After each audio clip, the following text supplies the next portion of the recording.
This week, thousands of Minnesota students are heading back to class, many without a school resource officer on campus. Well, today, the Hennepin County Sheriff and Coon Rapids Police pulled officers from schools because of a new state law.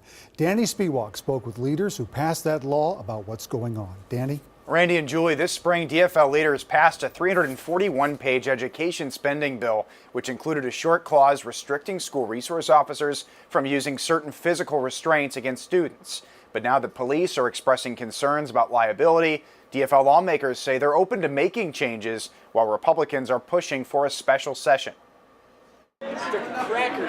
Under the new state law, school resource officers are not allowed to place kids face down in prone restraint, restrict breathing, or put pressure on a student's upper body. The reason I was supportive of the law is George Floyd. We don't want to have that happen in our schools. DFL Senator and Education Policy Chair Steve Swedzinski says the Department of Education proposed the new rules. It's passed out of policy in the Senate and the House, and then all of a sudden, about 2 weeks ago, phone starts ringing off the hook. Attorney General Keith Ellison has clarified that the new law does not prevent SROs from using these restraints if there's a risk of death or injury.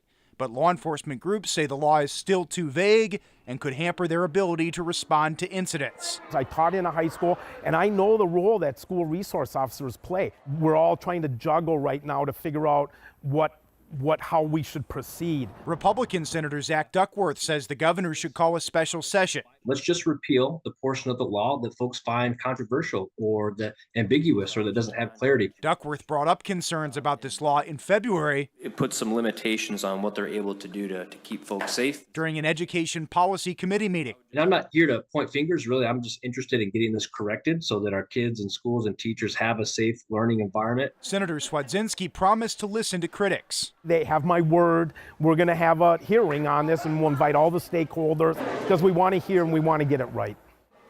However, it does appear this issue will have to wait until the legislature comes back in February. Only Governor Walz can call a special session, and today he told WCCO Radio that he doesn't see a need to do that, although he is open, he says, to making some clarifications and changes to the law.